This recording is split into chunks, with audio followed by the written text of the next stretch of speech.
লা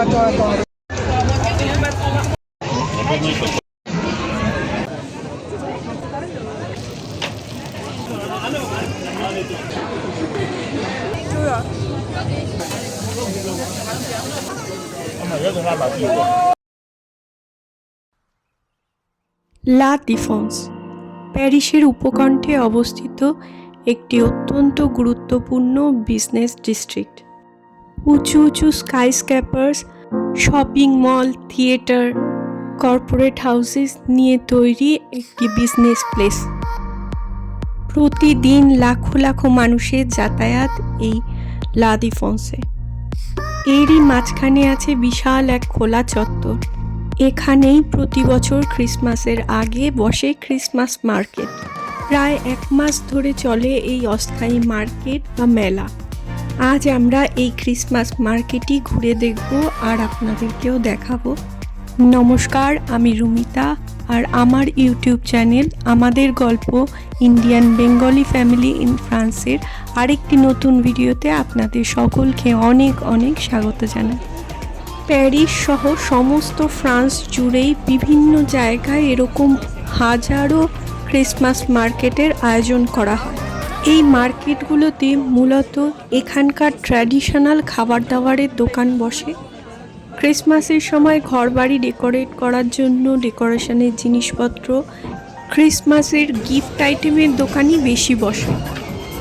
তবে লা ডিফেন্সে যেহেতু দেশ বিদেশের লাখো মানুষের যাতায়াত, সেই জন্য এখানকার মার্কেটে ট্র্যাডিশনাল জিনিসপত্রের সাথে সাথে ভিন্ন দেশীয় জিনিস এবং খাবারের সম্ভারও আছে প্রচুর।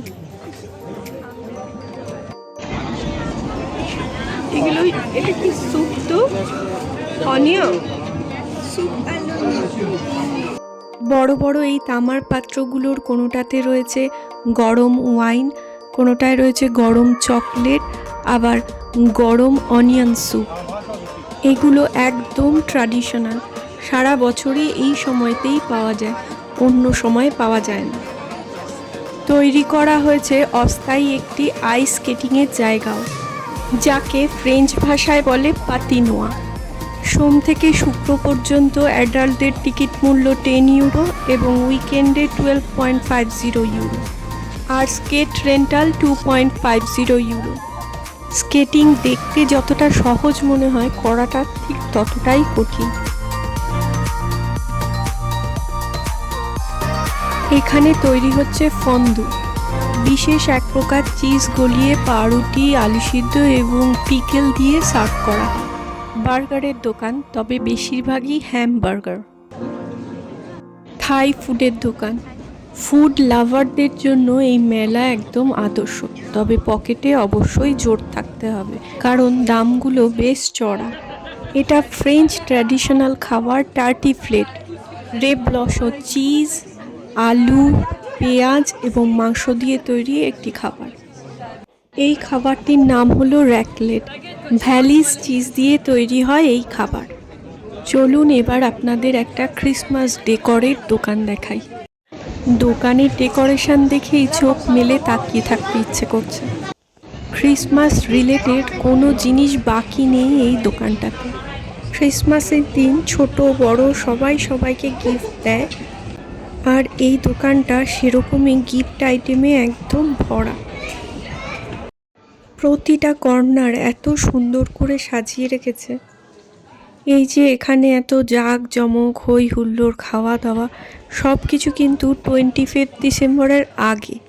25 ডিসেম্বরের দিন কিন্তু রাস্তাঘাট একদম ফাঁকা থাকে, এমনকি দোকানপাটও বন্ধ থাকে। বিদেশে আসার আগে ভাবতাম 25 ডিসেম্বরে এরা না জানি কত উৎসব আনন্দ কত কিছু করে।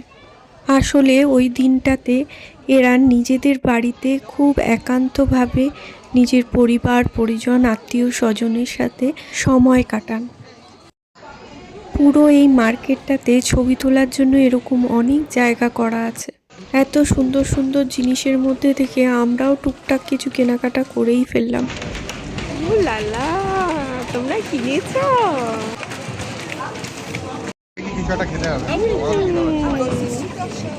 বাচ্চাদের জন্য আছে বেশ কিছু নাগরদোলা, তবে যেহেতু এটা কোনো রাইডের মেলা নয়, সেই জন্য এখানে বড়দের কোনো রাইডের ব্যবস্থা নেই।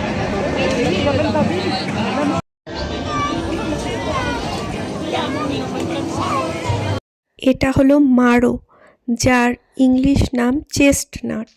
কাঁঠালের বীজ যদি কেউ পুড়িয়ে খেয়ে থাকেন, এর টেস্ট খানিকটা আন্দাজ করতে পারবেন, তবে এই জিনিসটা আরও বেশি মিষ্টি।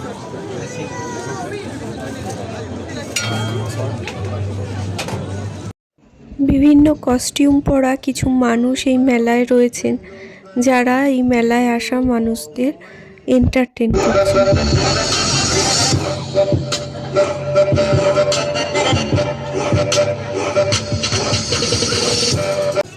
এরা পুরো মেলাটায় ঘুরে ঘুরে সমস্ত মানুষদের আনন্দ দেওয়ার চেষ্টা করছে। সৃজানের কাছেও এসেছিল, কিন্তু সৃজান এমন ভয় পেয়েছে দেখে তাড়াতাড়ি পালিয়ে গেছে।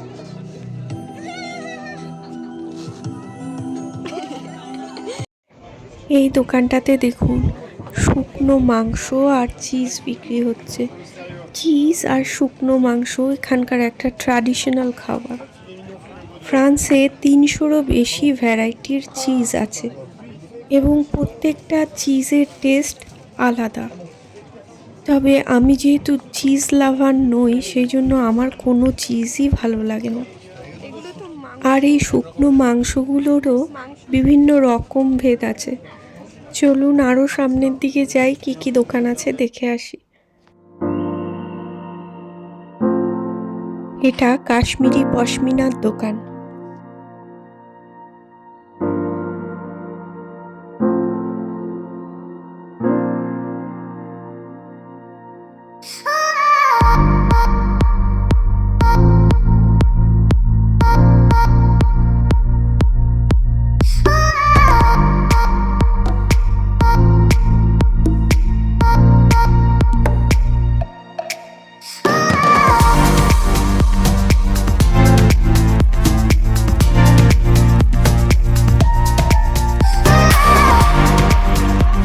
জিনিসটা কি বলুন তো, বেশ ইন্টারেস্টিং লাগছে, কিন্তু কিছুই না। আমরা যেরকম মুড়ি এবং খই গুড় দিয়ে পাকাই, এখানে সেরকমই চিনির ক্যারামেল দিয়ে বিভিন্ন রকম নাটস পাকিয়ে বিক্রি করা হচ্ছে। এখানে আবার দেখুন, বিভিন্ন রঙের বিশাল আকৃতির সব চিজ বিক্রি হচ্ছে। আসলে ফ্রেঞ্চদের জীবনযাত্রার সাথে চিজ একেবারে অঙ্গাঙ্গিকভাবে জড়িত। অস্থায়ী বড় বড় রেস্টুরেন্টও তৈরি হয়েছে এখানে প্রচুর। আমাদের ওখানে যেরকম গুড় বা চিনি দিয়ে বাদাম চিট বিক্রি হয়, এখানে সেরকমই চকলেট দিয়ে বাদাম চিট বিক্রি হচ্ছে। দেখুন, এগুলো সেই ভার্সানই, নামি দামি কোম্পানির না, লোকালি তৈরি করা চকলেটের এরকম বেশ কয়েকটা দোকান রয়েছে। আর এই চকলেটগুলো দেখতেও বেশ সুন্দর। কিন্তু এটা হলো ক্যান্ডির দোকান। ক্যান্ডিকে এখানে বম বম বলে। আর ক্যান্ডির ভ্যারাইটি দেখুন, কত রকমারি ক্যান্ডি পাওয়া যায়। আর এই ক্যান্ডিগুলো এখানে ওজন হিসেবে বিক্রি হয়।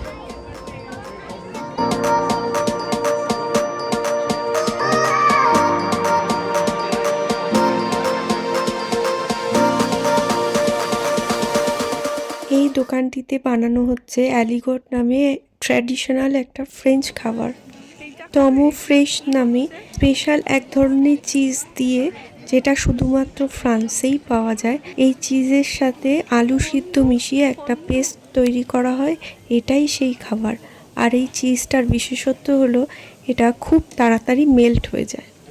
আমাদের কাছে দেখে মনে হয় সবই তো এক, সেই চিজ আর আলু সিদ্ধ, কিন্তু প্রত্যেকটা চিজ তার গন্ধে এবং টেস্টে আলাদা বলে প্রত্যেকটা ডিশেরও টেস্ট এবং গন্ধ আলাদা হয়। এরা ছোটোবেলা থেকেই এই সব খাবার খেয়ে বড় হয় বলে এদের কাছে এগুলোই ভালো লাগে, কিন্তু আমাদের কাছে এই সমস্ত চিজগুলোর গন্ধ বেশ অড লাগে। এবার একটু ডেজার্ট আইটেম দেখাই। ফ্রেঞ্চদের কাছে ক্রেপ একটি খুব প্রিয় ডেজার্ট। জিনিসটা অনেকটা বাঙালি পাটিসাপটার মতো। এই যে রুটির মতো গোল গোল জিনিসগুলো, এগুলোই হলো ক্রেপ।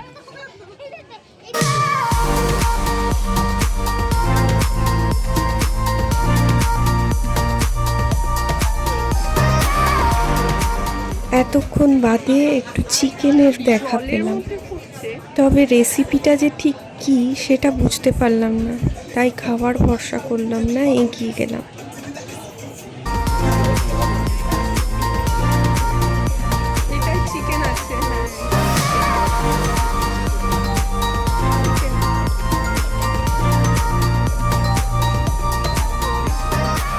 অনেকক্ষণ ঘুরে আমাদের একটু ইচ্ছে হলো একটু টার্টিফ্লেট খাই। এই দোকানটাতে চিকেন দিয়ে তৈরি ছিল, তাই চিকেন দিয়ে তৈরি একটা ট্র্যাডিশনাল ফ্রেঞ্চ খাবার আমরা টেস্ট করতে চাইলাম।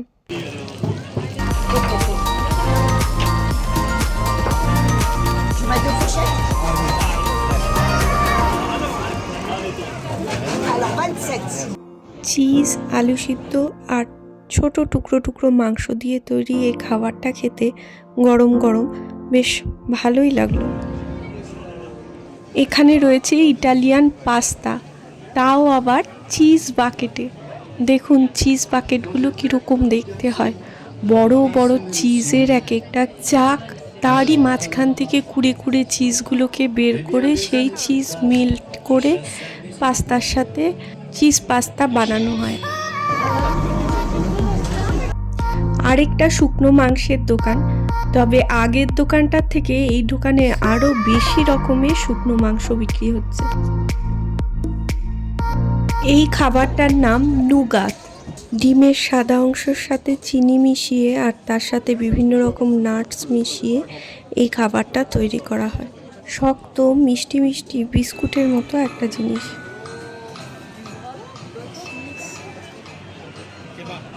এখানে পর্কের মাংস রান্না করা হচ্ছে আর তার সাথে আছে টার্কিশ কেবাব।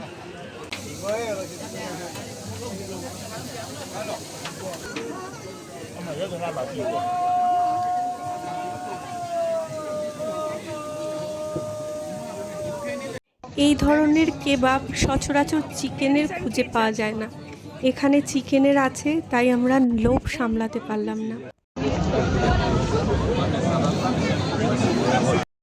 এটাকে বলা হয় চুরস, ময়দা দিয়ে তৈরি করা এক ধরনের ভাজা। চিনির গুঁড়ো মিশিয়ে বা নিউট্রেলা মিশিয়ে, আবার কেউ কেউ শুধুও খায়। তৈরি করার পদ্ধতিটা জিলিপির ভাজার মতো হলেও খেতে ভাজা পিঠের মতো।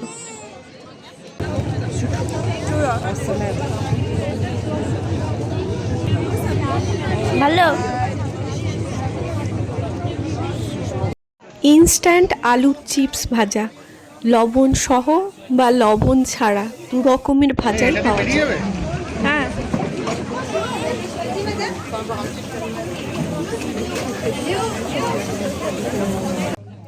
ইটালিয়ান বিভিন্ন রকম কুকিজ আর পেস্ট্রির সম্ভার রয়েছে এখানে।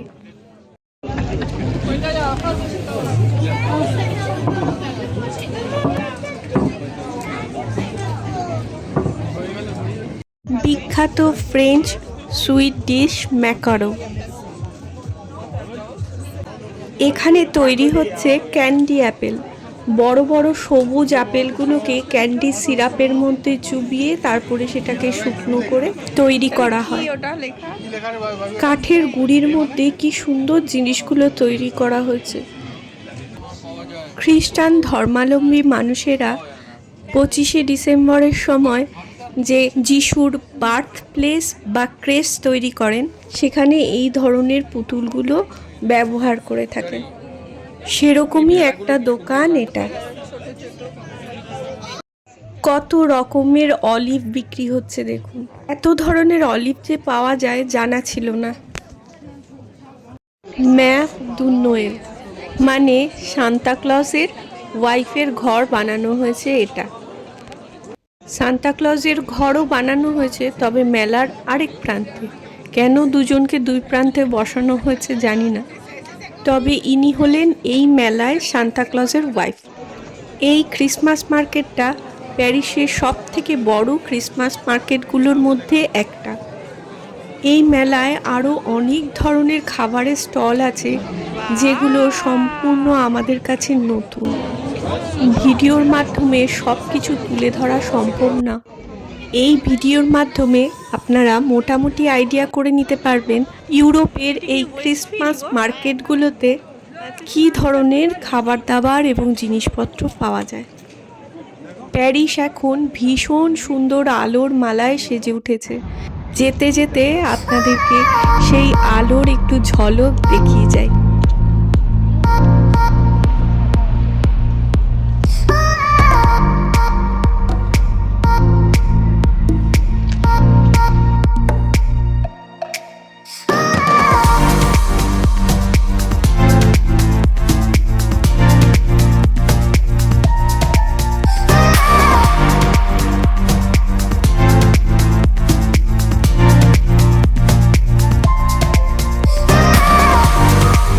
সবাই খুব ভালো থাকবেন, সাবধানে থাকবেন। দেখা হবে আরেকটা নতুন ভিডিওতে নতুন গল্প নিয়ে। আমার ভিডিওগুলো যদি ভালো লাগে তাহলে অবশ্যই চ্যানেলটিকে সাবস্ক্রাইব করে পাশে থাকবেন আর অবশ্যই কমেন্টস করবেন।